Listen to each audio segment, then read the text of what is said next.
every revolution or every political movement or any kind of change, and having someone, okay, CIA, which is fucking for you to call me CIA when you know I'm not.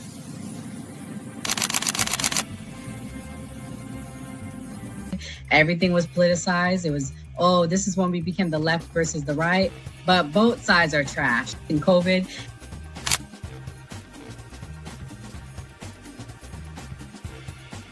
his own thing. So it seems to be that money's the issue, that like we're using money and that's how politics is being pushed.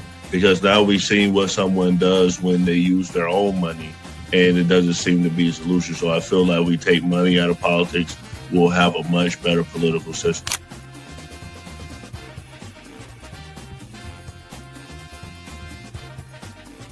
Politician, you think they're gonna come out and tell me the truth? They was lying to my mama. They ain't gonna never tell us.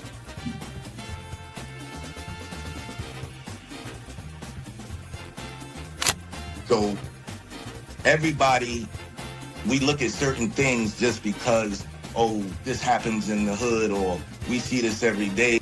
All the way up. These people were speaking truth. King, we could talk X, we could talk it all. They were speaking truth. What's going on in anyone's mind, but let's take it as a given that Gray's argument is true, that the argument to not have ID is that it would be discriminatory versus certain socioeconomic brackets or something. It's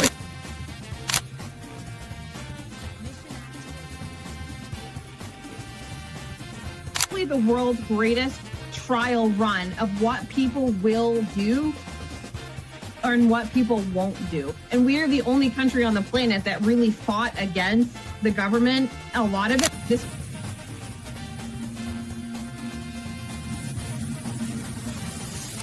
because you focus on 80-20 issues.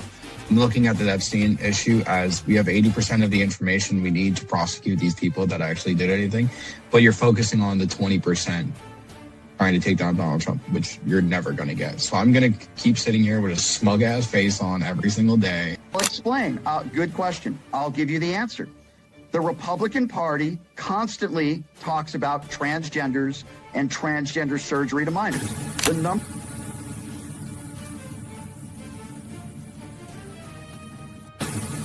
I'm mostly on the left ideologically, but I don't associate with the Democrats because they're not ideologically on the left. The Democrats are clowns, and they're also losers.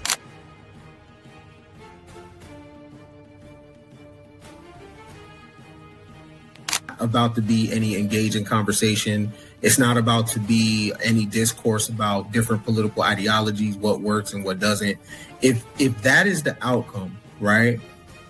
For example, I'm not going to go and just put myself in the middle of a KKK rally. Verify me, not a fucking Fed. They always do this. I'll say this, right? But they did the same thing to Nick. We've seen the video. They'll call people who are genuine and authentic Feds because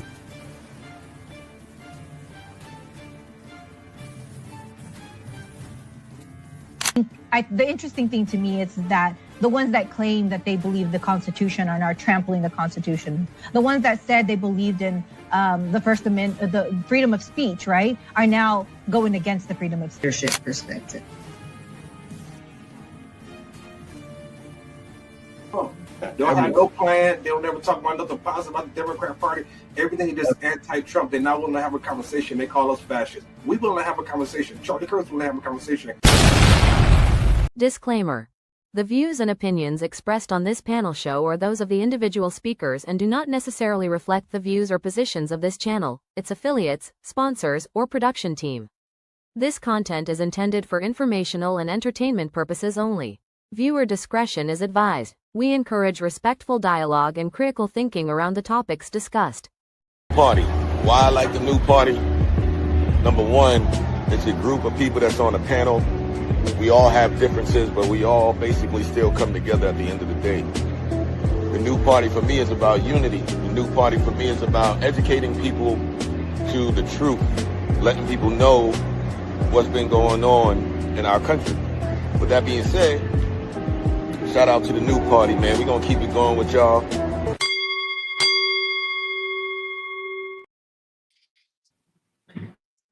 Welcome to the new party. I'm Nora Christine. I'm Gray Mars. I'm Enzo. And we have a very special guest this evening, MidEastPeace. MidEast, welcome to the new party podcast. Hey, how's it going? Pretty good. So, guys, Andre, I don't know where Andre is. I will say he was traveling. He told me he was flying back. He told me he would still be here. When we talked during the week, he told me for sure he would still come. So he may show up, he may not, but still, we are going to have more of a panel style discussion tonight. And so we are going to still talk about the topic about why anti-Semitism is rising in Gen Z. MidEast, are you a Gen Z or a millennial? I'm a millennial. Okay, so 3 millennials, 1 Gen Z on the panel. Well, Gen Z-ish on the panel. Millennial. Oh, okay. Well, in the middle. Yeah. You're in the middle. But nevertheless, we want to talk about why is it rising amongst young people. So I will be explaining my reasons why, but I am not as passionate about this topic as Andre, so it's not going to be a debate. I'm just putting it out there. I don't believe in saying disparaging things against the Jewish community. That's not my thing. I grew up in Miami, Florida with Jewish people, so I don't really have the same thought process as Andre, as much as I love him. So if Andre does show up, we will do probably 30 minutes of a debate, but if he does it, it'll be panel style. But the first topic of the night, we're going to talk about, is Christ King anti-Semitic? This was what Ted Cruz had to say, and we'll talk about why it is, why it's not, and the reaction to it. Here we go. Although it is being used online in a way that is meant to say, screw you, Jew. It is being used in a context very directly to say, I hate Jews, and that's almost an online code word. Christ is King is, I hate the Jews. Is that your view, or why do you say that? Because you see the people who are saying it, and they're saying it in that context. They're saying Jews are horrible, like they're attacking Jews, and they end with Christ is King to make it sound like somehow there's a biblical basis for attacking Jews. Look, Jesus was a Jew. And by the way, the twisted theology that says Jews are Christ killers, and that's been used to justify anti-Semitism, to justify persecution and murder. Look, as I read the Gospels, Jesus went to the cross willingly. He made the choice to go to the cross, and it was not the Jews who killed Jesus. It was me. It was you. Look, Jesus died for our sins because man is fallen, and the wages of sin is death. And Jesus took on the punishment that you deserve and I deserve so that we could be covered in his blood and receive salvation, not through works, not through what we do, but through the gift of God. Okay, so we're going to start with the elephant in the room. Easter's on its way. Christ is King. MidEast, why is that anti-Semitic to say why or why not? Oh, shit. Yeah, I don't think that I could ever view that as anti-Semitic. I mean, there's so many religions around the world, and I don't have a problem with anybody that upholds a certain belief system. I would say if you didn't think Christ is King and you're a Christian, I would have a lot of questions for like what you're doing being a part of a religion that you don't actually identify with. That doesn't bother me whatsoever. I haven't even thought about that being anti-Semitic before. It hasn't even crossed my mind. I promote everybody in my personal belief system that if you follow something, you believe in it, and I celebrate that for you, that you should, if you're a Christian, Christ is King for you. And that's great. And I love that people have a belief system, because if you don't, you have no moral compass or values that you base yourself off of. And that's my personal belief system. But I don't think that's anti-Semitic to say that. I think that's kind of a ridiculous notion to make.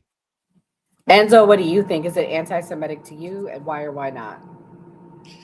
I don't think this saying is anti-Semitic whatsoever. I think when it gets into the wrong hands of certain groups, that certain things can be made anti-Semitic the same way that certain words can be used as hate speech that throughout history were not used as hate speech or things of that nature. So my biggest thing, like I said, when it gets into certain hands of people, because I've seen it on TikTok, I've seen it on other places, on X, as well as Instagram, where certain groups are using that to be an anti-Semitic type thing. But when it comes down to it, just the thing itself alone, no. It all depends on the hands it gets into, in my eyes. Gray, do you have anything else to add to it? No, I agree with them. It's basically how you use the word. If you say Christ is king, like Candace Owens was using it, I'll use an example, then it's like you're trying to use it as some type of prejudice towards Jews. So it all depends on the context of how you're saying it.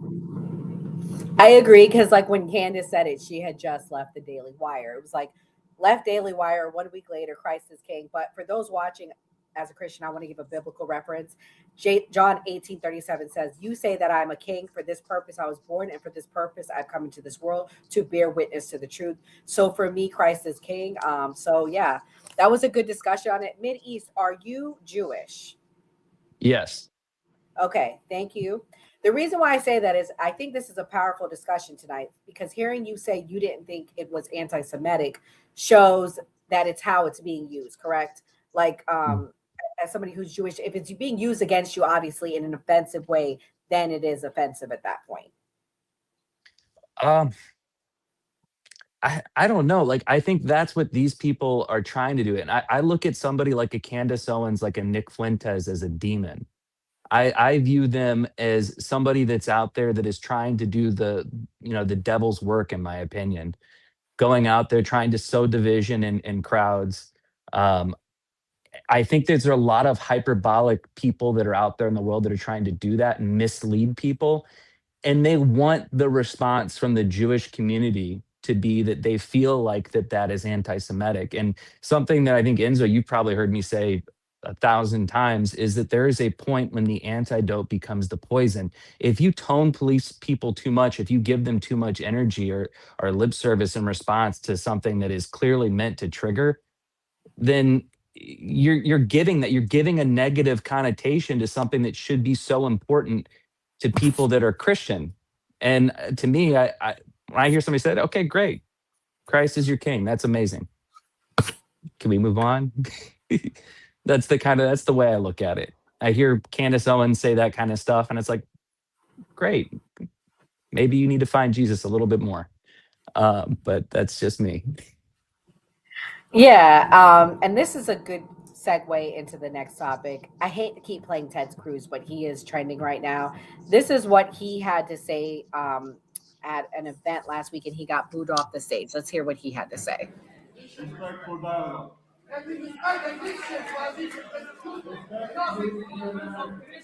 I will say this, I am saddened to see that some here, not everyone, but some here, are so consumed with hate.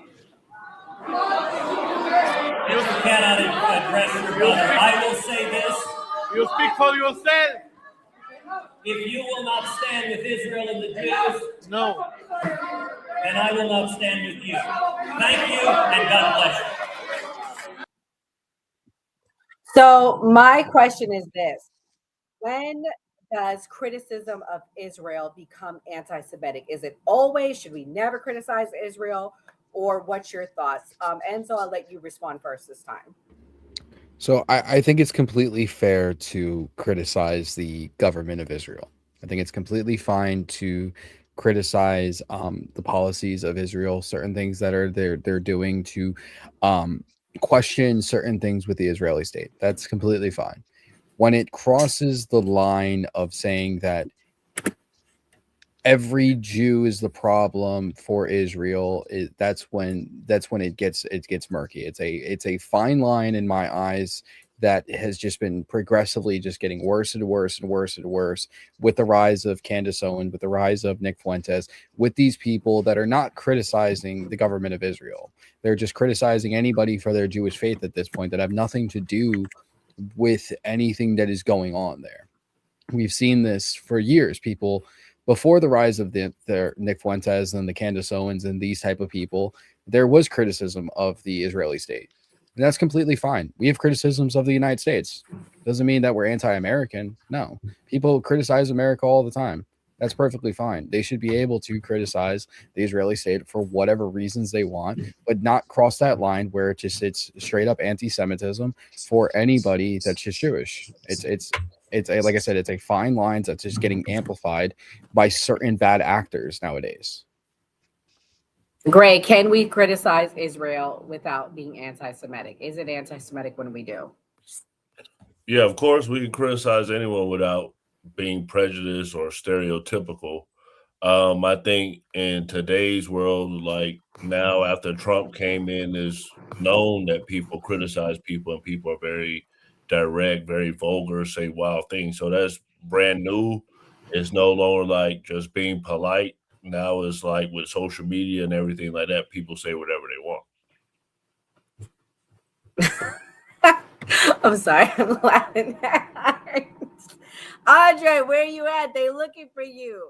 Andre lost somewhere on Sesame Street looking to debate Oscar because he's scared of Enzo. MidEast, can we criticize Israel? When does it become anti-Semitic in your opinion? So it's interesting, and that's a great question. I'm glad that you guys are asking it because this has been something that's very complicated for me to navigate on a daily basis as a Jewish person. It becomes really interesting when there seems to be a fixation on one country, and that seems to be the only country that people focus on. I call it Israel derangement syndrome. The root of all of their issues, like the Groyper, that is a very complicated character, I would say today, that seems to think that all of the problems for them and the world around them is caused by, Israel or Jewish people in general. And the line gets blurred very quickly. And you look at it with the United Nations, the amount of condemnatory resolutions passed against one country, more than all of them combined, seems to be a little bit odd considering that, we're less than 1% of the world's population.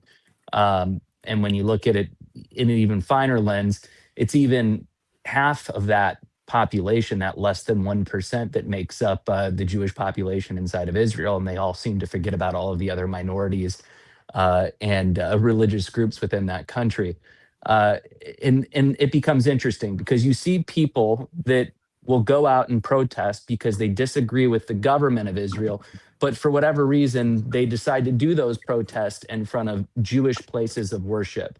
To me, it's like, well, if you're doing that in front of a Jewish place of worship, doesn't it seem a little weird that you're not doing that in front of a Jewish embassy? I mean, we've seen the Ukraine conflict and Russia conflict going on. Do we see people going and protesting in front of Russian Orthodox churches or,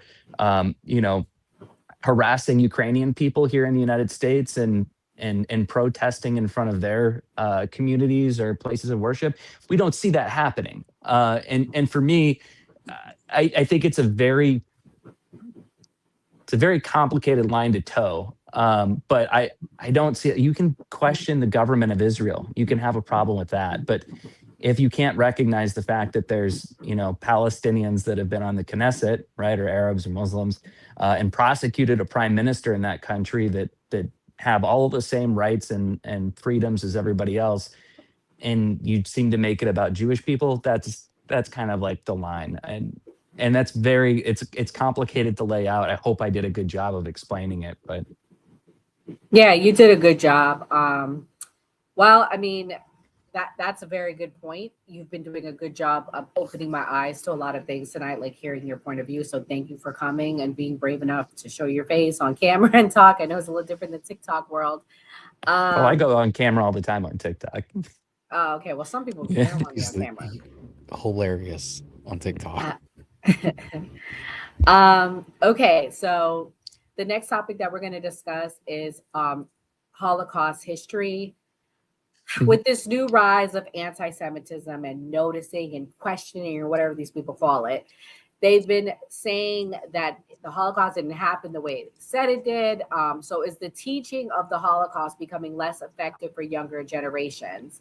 Enzo, I'll let you go first again. So the teaching of the Holocaust, it needs to be taught. It is something historically that has happened. And for anybody to sit here and deny that the Holocaust ever happened, I'm sorry. It's just the most smooth brain arguments that I've ever heard in my entire life. It is well documented. One thing that the Germans were very, very good at, I will say that, is documenting literally everything. They tried to destroy a lot that had to do with the camps as well as the numbers, but a lot has survived. So it's really not that hard to deny that an atrocity like that has happened. So I don't understand why we're just trying to whitewash history to say that things didn't happen to fit a narrative. So yeah, just to fit a narrative of this rise. In my eyes, it's disgusting, to be honest with you. Well, this is what Myron Gaines had to say at a recent street debate. He's somebody that's very critical of the Holocaust. Hey, so you say 6 million didn't die. How many do you think died in the Holocaust? 6 or 7? Total? Yeah, 6 or 7, man. Okay, so if 6 million didn't die, then why did all of the Nazis say, yeah, we did it, we're not sorry, during the Nuremberg trials? Yeah, well, those were basically a circus. A lot of the testimony was, garnered through bullshit and coercion. Garnered through what? They all died afterwards. It's not like they had anything to gain. They all got hung. It's not like they said that and then were let free. They said that and then got hung by the state. You'd be surprised at how, what you'll admit to when you're being tortured. You know what I mean? This is it's a very real thing. This is why, law enforcement agencies can't take informants and or prosecute cases where CIA individuals torture people, right? This is what got John Kirikow put in jail, essentially. But as far as that thing, look, all jokes aside, I'm not saying the Holocaust didn't happen. What I am saying is a lot of that we were told about World War II just don't make sense. What? And I think that there's nothing wrong with questioning it, investigating, looking into it. But for some odd reason, even looking into it is illegal in like 20 different countries. But it was investigated and was looked into. That's why it's like one of the most documented events in human history. That's why it's such a strong... The reason there's such a strong consensus that it was around 6 million isn't because we're not investigating it. It's because we did investigate it. And that's what like all of the experts came to independently. And I don't think it should be illegal to question it. But it makes sense that questioning it at this point would be considered dumb because we've already reached a consensus. Okay, let me ask you a question. Do you think Israel committed a genocide in Gaza? Yes. Okay. Here's the interesting thing. We watched the genocide happen literally in 1080p 4K. People getting double tapped, kids blowing up, blood and guts everywhere, right? The Israeli government to this day says that it was not a genocide. They deny it. It wasn't a genocide. So I don't believe in the Holocaust because the Israeli government tells me that it happened. Let me finish my point. I'm trying to draw a similarity here. So we all saw that a genocide happened in 1080p 4K over 2023, into 2025 for almost 2 years, right? But the Israeli government denies it, says it's not a genocide. We didn't do any war crimes. We didn't starve them, blah, blah, blah. They're denying a genocide when we have irrefutable proof with video and testimony. You don't think that same group of people will lie about an event from the 1940s from which they derive their entire victim narrative from, that they use to prop up their victimhood, that they use to make a bunch of money in Hollywood, that they use anytime someone criticizes them and they say, oh, hey, the Holocaust, with the blood libel. Like, if these people can lie to us and deny a genocide in 4K, what makes you think we should believe them when it comes to events in World War II, especially when there's a financial, political, and emotional stimuli for them to tell that story? So you're saying this same group of people, which you mean Jewish people, I assume. Yes. But after World War II, it's not like we knew it was 6 million just because the Jewish people told us that. The Jewish people were dead. The reason we know it was 6 million is because of all of the other people that they were talking about 6 million way before the Holocaust. Way before that. That 6 number is extremely popular for them. And then look, I don't mean to be crude here, but there simply weren't enough ovens for the cookies. It just mathematically it just doesn't work. There were gas chambers too.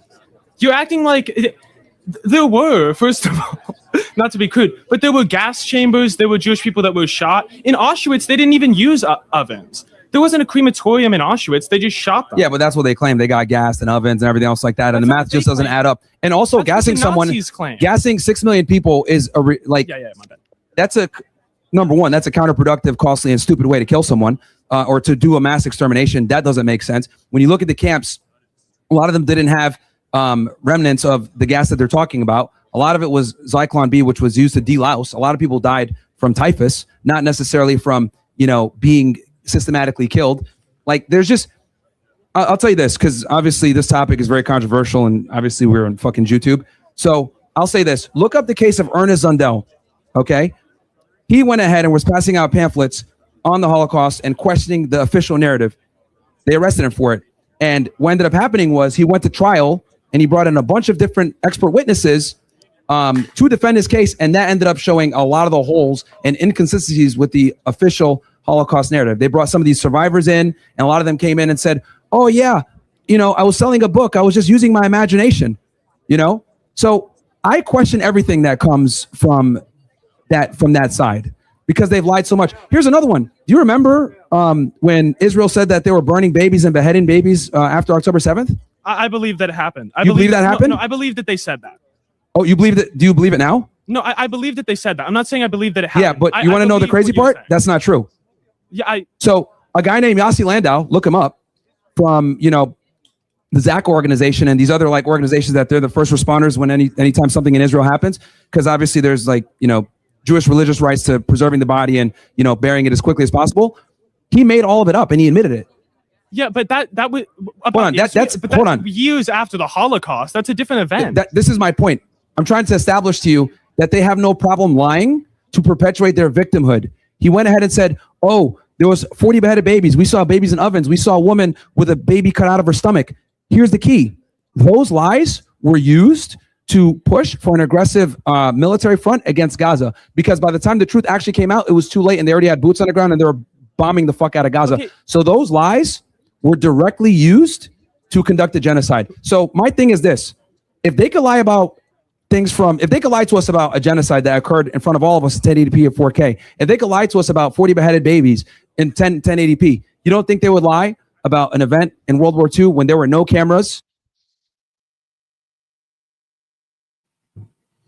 Okay, so based on that MidEast, he said a whole lot. Can you debunk some of the things he said?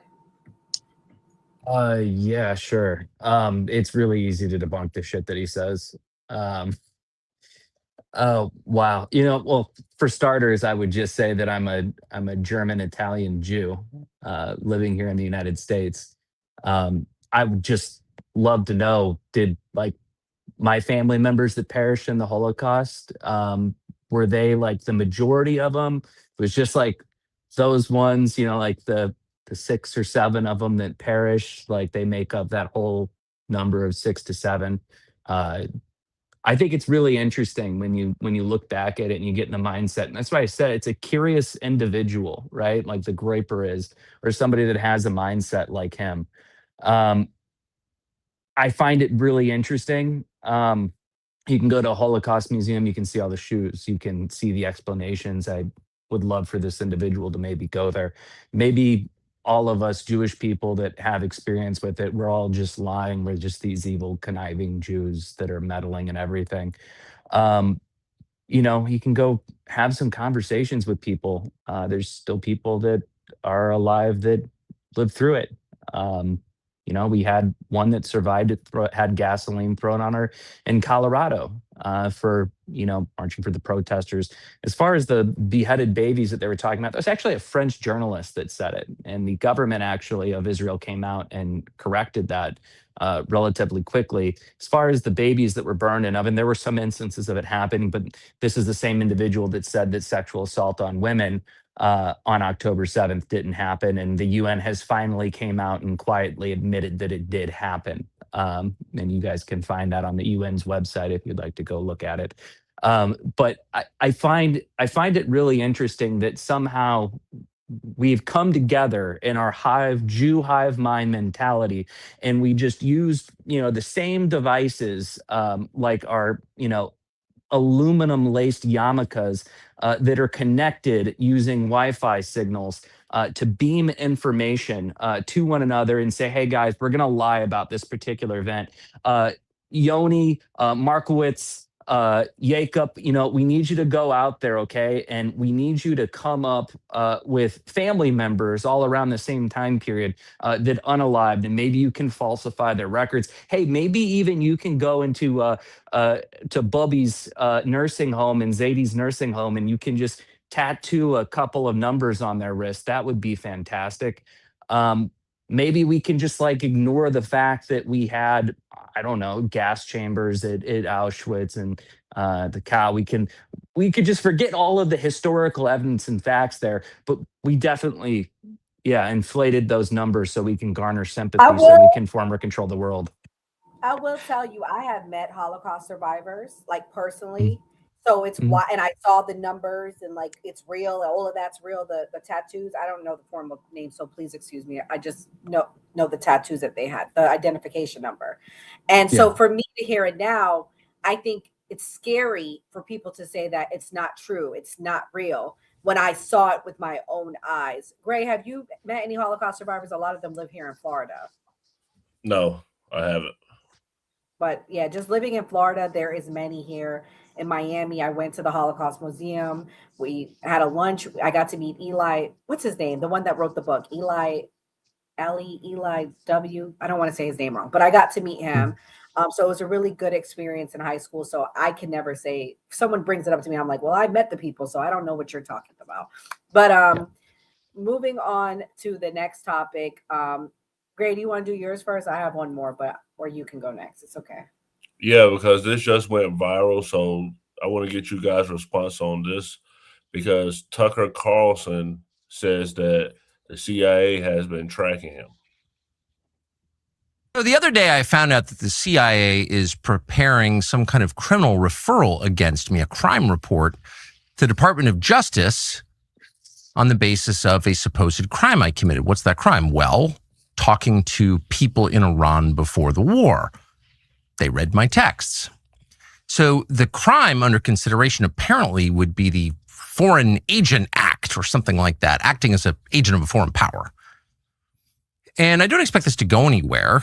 I'm not too worried about an actual criminal case against me for a bunch of reasons. One, I'm not an agent of a foreign power. Unlike a lot of people commenting on U.S. politics and global affairs, I have only one loyalty, and that's the United States, and have never acted against it. Its interests are the only interests I care about because I'm from here and I have a lot of kids. So that's not a concern. I've also never taken money from anybody. Don't need it, don't want it, and that's provable. And moreover, it's my job to talk to everybody all the time and try and figure out what's happening around the world. That's literally what I do for a living, and I'm not going to stop doing that, nor should I don't think. I'm also an American. I can talk to anybody. I have no secrets to divulge. So legally, I think the case is ludicrous, and I doubt it will even become a case. I'm bringing this up for a couple of reasons, though, and they're pretty obvious. One is that countries tend to become more authoritarian in wartime. It's just the nature of war. People are dying. The stakes are high. People's emotions have risen to a very high point, to a crescendo. And so there's much less tolerance for any kind of dissent in the homeland. The irony, of course, is the United States fights wars on behalf of freedom, but there's always less of it here in our country during war. So that's a widely recognized phenomenon, and it's likely to happen now too. Another point to make that is worth knowing is that the USIC, the intelligence agency, spy on Americans. Now, you probably knew that, and it's been revealed a lot, including by Julian Assange and Ed Snowden, both of whom are threatened with death for revealing it, but everyone knows. But it's probably a little more widespread than most people understand, and it's outrageous. There's no justification for your government, which you own, you're a shareholder in it, you pay for it, to be violating your privacy like this. But it happens all the time. And in fact, one of the reasons that CIA, or people within CIA, just to be clear, it's a huge, sprawling, disconnected agency. What it does in a specific case doesn't represent what everybody in the building thinks, but there are some people who are mad at me for my views about Israel. And they have some latitude. And one of the reasons they pass on criminal complaints, in effect, to law enforcement is to justify warrants for spying on Americans. So that is an absolutely real thing.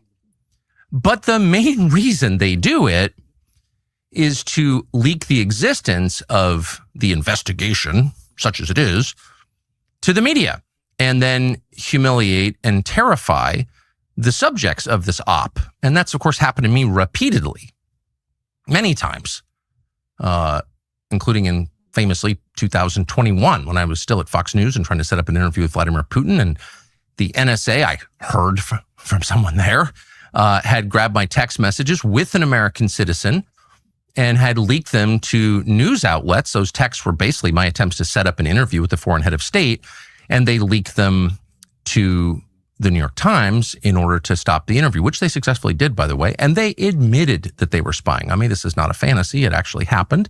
They did it again 2 years later. My second attempt to get a Putin interview, I managed to get it anyway, and they've done it since. And so when you get a call from a reporter who knows the contents of your texts, it's pretty clear something's going on. None of this, in my judgment, as of right now, is a huge threat to me. So I'm not making this video to complain about it or whine or ask you to send me money because I'm under attack. I'm saying it because it's true, and you should know what your own government is doing, and you should know what the stakes are. And you should know that a lot of what happens in this country that affects outcomes happens behind the scenes. Some of it is legal, some of it is not, including what I'm describing now. But it has an effect. And the intel agencies, again, not everyone in the intel agencies, because there are decent, hardworking Americans who work in the intel agencies are Americans, just like there are decent, hardworking Americans who work at the DMV. But there are also people with agendas and grudges and no sense of restraint who are happy to misuse the power they have, granted them by our elaborate secrecy laws, to hurt fellow Americans for ideological reasons. That is entirely real. That's the story of Russiagate. And it's likely that things like that will begin to happen at greater scale now. So you should just know that going forward. Thanks. Shameless plug. Tuesday night, we will be covering Laura Loomer going to India. And she is now announced that she's reported Tucker Carlson to the feds. Supposedly, I guess she found that he's taking foreign money. So Gray has a question, but I also have a second question. Gray, go ahead with yours, but let me read the super chat first. Planned to debate and still ran like a track star because Andre is afraid to debate Enzo. Thank you, Tara. Appreciate it. Go ahead, Gray. MidEastPeace, I want to ask you a question. So if the CIA is investigating Tucker Carlson, do you think it's appropriate for the United States to investigate him for criticizing another country, a foreign country? I would be curious to know why he thinks it's the CIA. I believe that would be the FBI that would be doing that investigation to begin with. I'm sure if the CIA is involved in spying on him, I'm sure it's probably to see who he's talking to, probably for targeting packages that they're providing. But I mean, do I think it's appropriate? Probably not, but I would say you could just rewind back to Edward Snowden and you can see just how much our government spies on us, our allies, even our adversaries, even I would say people in high offices like presidents of other countries, prime ministers. So yeah, I mean, it happens. I think it's something that we have to actually stay on top of.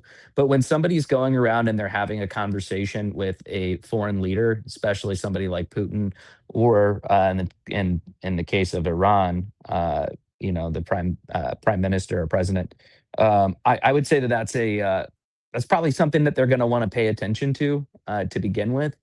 And as far as concerned, I find it interesting that somebody that's in the press doesn't understand what that is, considering that he has FARA registrations, specifically with this interview from Qatar.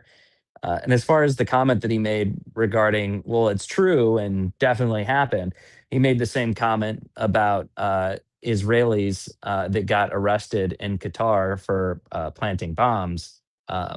Qatar came out themselves and said this never happened, and that no, there was no, in fact, no Israelis, and they don't know what he's talking about. I find that interesting, that he has a history of doing this. And if I were looking at him from a government's perspective or from the FBI's, is this guy working on behalf and taking direction from an adversarial government? Why does he keep on saying the things that he's doing? Why is he trying to sow mistrust in our government, and law enforcement for that matter, and our allies? To me, that seems a little interesting.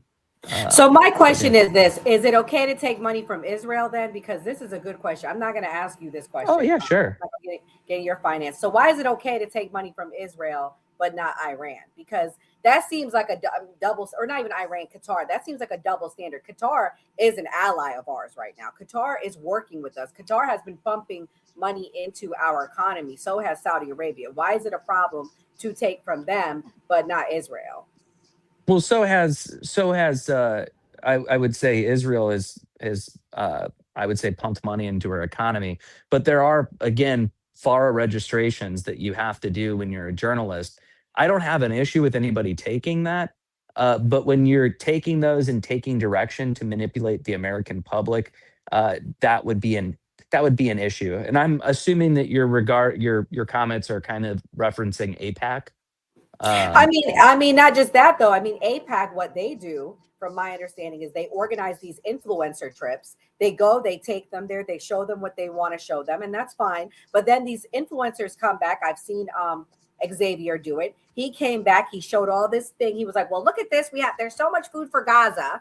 And he's like, they're saying they're not getting food. So then now he's putting out all this footage, and he's putting out all this content, and he's one-sided.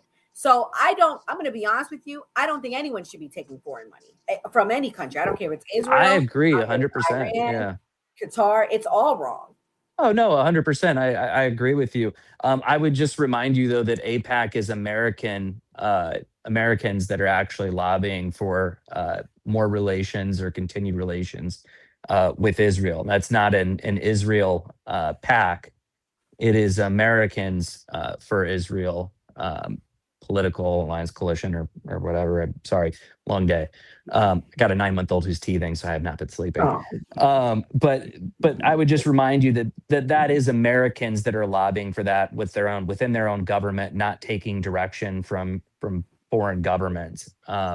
So I don't have an issue with that, and I think it's more so to get people over there so they can actually show what's going on and get more investments from companies and from our government into agriculture, technology, all kinds of other things outside of just. So are you okay with people taking trips to Qatar? Because a lot of people attacked influencers that went and did that. I can't think of her name. She's a Jewish American, Emily Austin. Yeah. Emily went and took a trip over there, and they dragged her.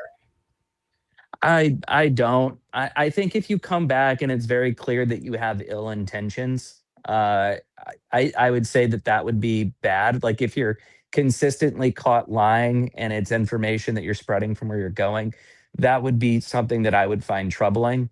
And in the case of Tucker Carlson, it seems like everything that he comes back with has been a clear direction to undermine not only our government, but allies. And to me, that seems very odd because it's like the one example that I gave you has been one of like a laundry list of them. And there's a certain point where I would say it would attract a government agency looking at it because it seems like they're really taking foreign direction. And it's a lot more than just going there for an interview or as an influencer to go see something. It's like you're acting on behalf of them. And that's the whole purpose behind FARA to begin with, so that the government can track that. They do understand what's talked about, and they can see if it fits within the scope of what you listed in that FARA documentation. Okay, guys. Well, those were really great answers, MidEast. For me, I really appreciate you coming. I think tonight was special because you are Jewish American, and I really appreciate you answering the tough questions because these are questions that people do want to ask. They're scared to ask, or they ask in a nasty, disrespectful way. We have a few more super chats before we do our closing thoughts. Andre running scared, just like Skeptic runs from Enzo. Thank you, Iron. Appreciate the chat. He said, I found Andre, everyone. He's at the Oracle convention. Hate to break it to him. He ain't getting Laura Winslow. Ooh, I think he already has a Laura, though. He's married. Can we at least see MidEast socks? MidEast, they want to see your socks. So I'll let you do your closing thoughts first. And if you can answer this question, is an alliance with Israel beneficial to America? Thank you for coming again. Oh yeah, I would say an alliance with America or with Israel is great. I think it's something that is very beneficial to the United States. I think that there's ways to restructure the memorandum of understanding that's even more beneficial. I don't think that. Hold on a second. There you go. Um, there you go, super chat right there. W. Some nice socks. But what I would say is that there's so much good that comes out of that relationship. For example, you're looking at the interceptors that are doing their thing right now instead of intercepting all those rockets. We know that Trump wants to build the Golden Dome. This is work that is done in relation with the United States that provides jobs here locally. And I would say that's great. They provide a lot of great intelligence throughout the Middle East. And it's definitely a country that fits within our narrative. And I would direct people, if you're really curious about it, to go and read. And this is something that I think is very interesting. One, I think a lot of people don't really understand what America First means. But in the 2026 NDS, the National Defense Strategy put out by the Department of War, they make it very clear what America First actually means. And it definitely does not mean America only. And their shining example of what an ally should look like is Israel, a country that invests in their own defense, that doesn't need the U.S. military to come and put boots on the grounds and defend them, that invest a ton of their own money into their own security, that works hand in hand with the United States, with our intelligence communities, and gives us a ton of great tech that we implement and use and help us refine our own.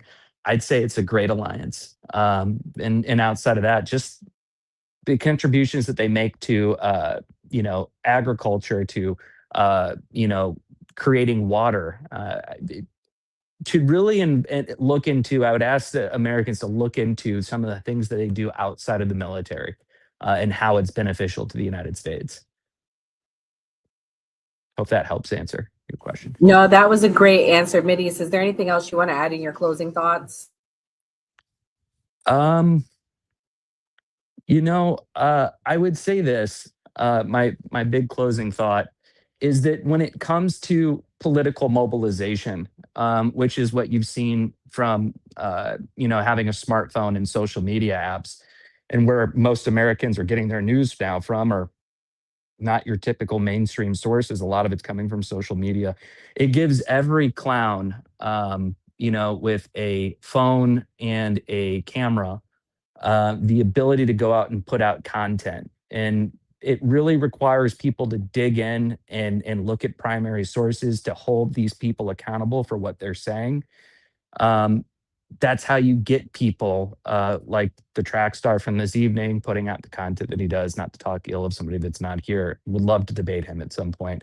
But like the Hodge twins, Candace Owens, all of these people that put out very hyperbolic statements to sow division. And this is something that could really be harmful to our republic in general. And when I look at this stuff and I look at what's happening with anti-Semitism in this country and some of the things that go along with it, I would just say, be wary of those things. Be wary of those loud people with a microphone that are saying repetitively hyperbolic statements to try and garner attention, because what they're really looking for is that old saying, all press is good press.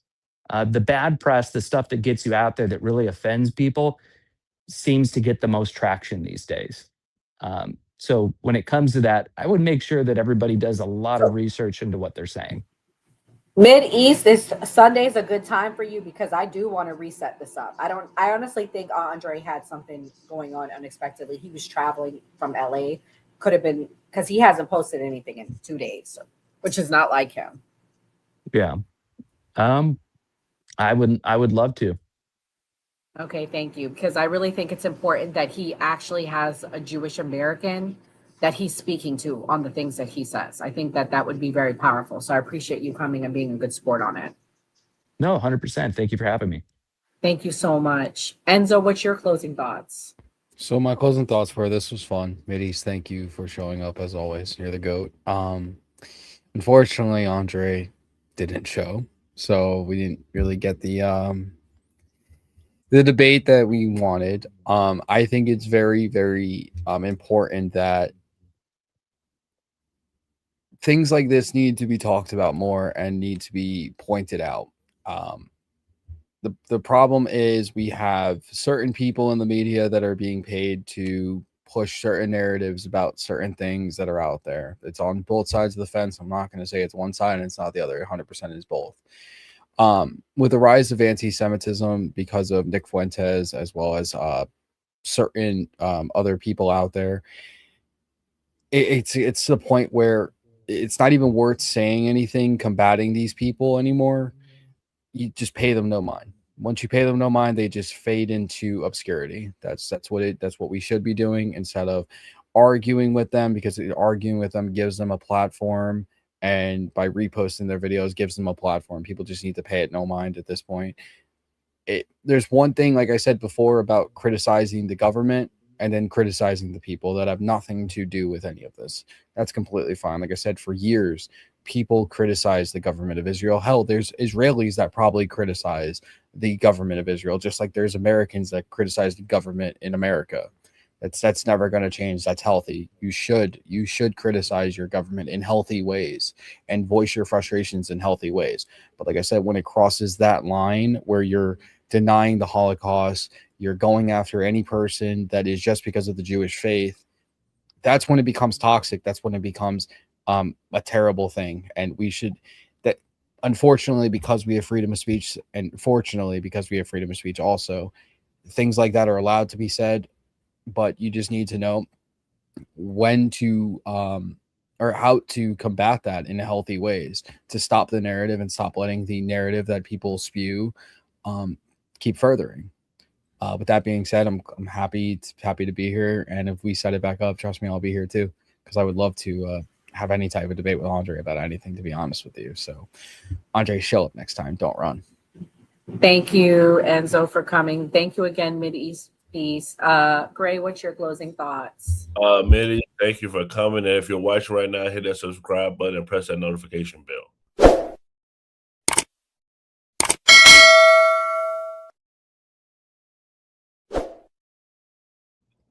I'm going to say these types of things are important because if we don't talk about them and people think these things, then no one's getting the accurate information. So I think the evolution of social media to be able to talk to people and be able to reach people and be able to have these conversations is what's important. And that's what actually created the new party. Like we always say on New Party, always vote. Oh no, I may not be voting this year, but that's a conversation for another day.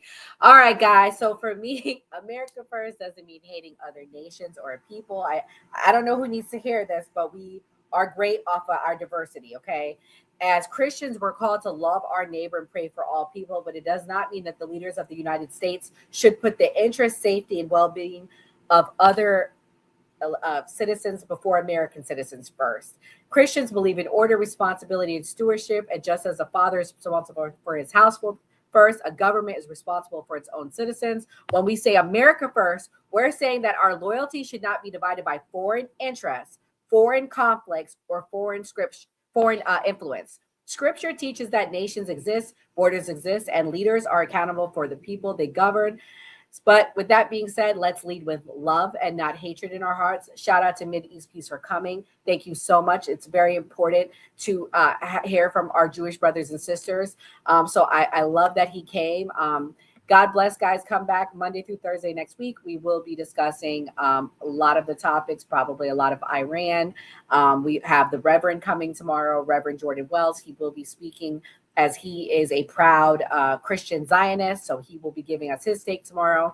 And Tuesday night, we will be covering Laura Loomer in India. So if you want to come back and laugh at Laura, please join us Tuesday night. God bless and stay safe.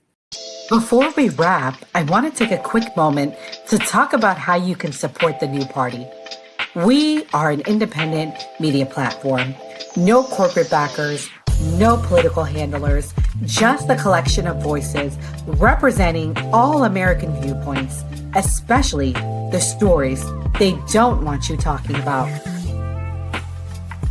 I'm disgusted with our government, and it doesn't matter which party you're talking about. I'm disgusted. We are watching an active genocide. I don't know how else to put it. There are thousands of people getting killed every day. This is the first time in history that an American cardinal has ever been elevated to pope. It is legitimately make America great again. Yeah. Like, they're fighting for illegal immigrants, not immigrants. Illegal. Like, and they burning the flag and shit. Like I always say, it was a great episode. I'm happy with the wins that Donald Trump's. Like you heard Nora Skeptic say, we're going to keep bringing like different types of content and things that we know people want to see. And like we always say on the New Party, always know. If you believe Americans can still have civil discourse, even in these polarizing times, we need your help to stay independent and keep growing. You can support us by donating to our GoFundMe page, becoming a channel member, sending a super chat, or grabbing merch from the New Party store. Every donation goes directly toward growing the channel promotion and our upcoming documentary. And as a thank you, donors will receive an exclusive copy of the documentary 1 week before it premieres. Who is the New Party? We're you, your voice, your stories, your America. We can only do this together. So if you're able, please donate and help us get the message out.